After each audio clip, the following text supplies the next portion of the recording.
Zealand's Prime Minister, the Right Honourable Peter Fraser, arrives at San Francisco to attend the United Nations Conference on International Organization.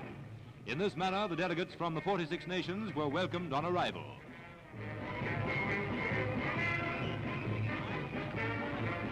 Before leaving the airport, Mr. Fraser broadcast this message to the American people. The New Zealand delegation to the World Conference is very pleased to have arrived in San Francisco. I wish first of all to express the complete sympathy of the people of New Zealand with the people of the United States in the loss of their great president, a man who will rank with Washington and Lincoln, not only as a great statesman of the United States, but a great leader of the world.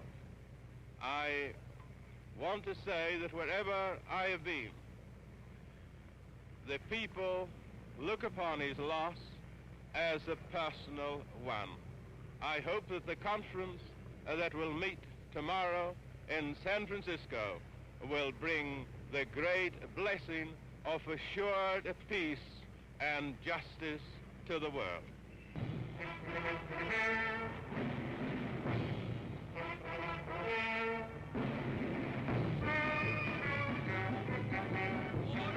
Later at the conference, Mr. Fraser, in the course of one of his speeches, said, I cannot single out the achievements of the United Kingdom, but just point this out, that after Dunkirk, Britain alone,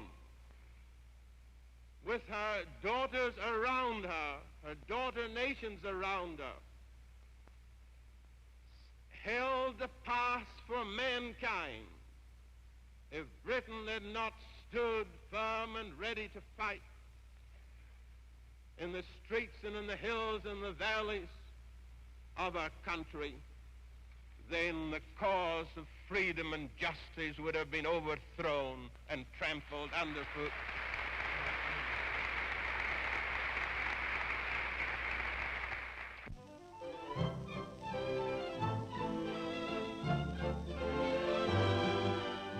This herd at MANAKAU needs no urging to move from the open paddock into the shelter and feed provided by rows of a palatable type of Pampers grass.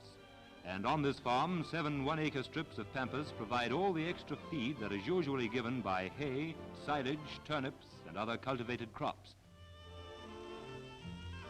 Also amongst the tussocks of giant grass today is Mr. Alec McLean, the Pampers pioneer, explaining his experiences to visiting farmers.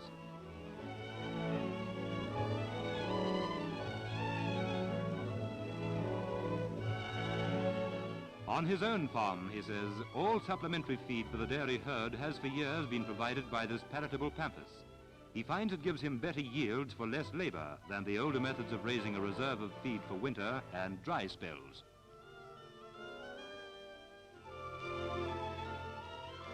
The farmer here, Mrs. Dimmick, tells the visitors of her results. She says cultivating this big, deep-rooted perennial grass has given her a fatter cream check and also healthier calves and cows. It would make a prettier picture if the grasses were in flower, but a good Pampers farmer doesn't let them flower. When the visiting farmers leave, they're deep in discussion of this new development in forage crops.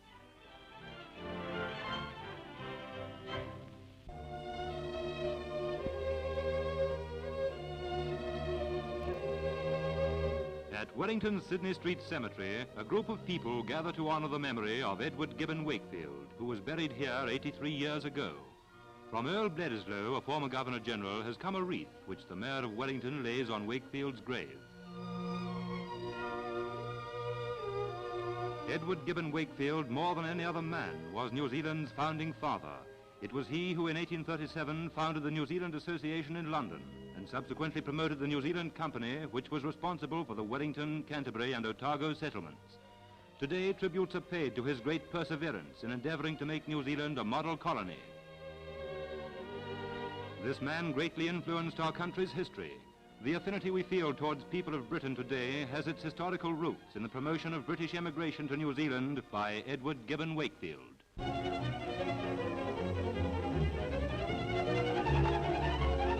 The The drivers of these midget racing cars at Western Springs Stadium, Auckland, are neither midgets nor magicians.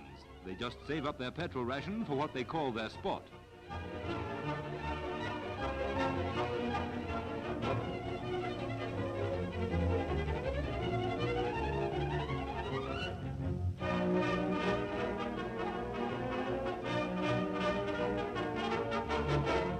The tires on these cars wouldn't fit other cars. These cars must pass a close examination before racing. Apparently this doesn't prevent some wanting to meet themselves coming back.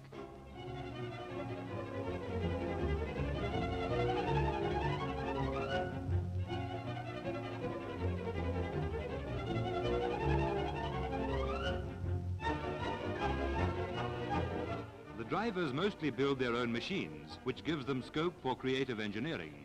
Once you get into the game, you'll never look back. If you do, this is what you see.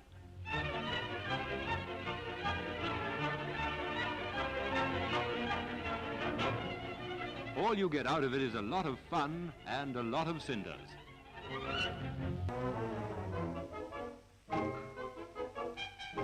It's all very well.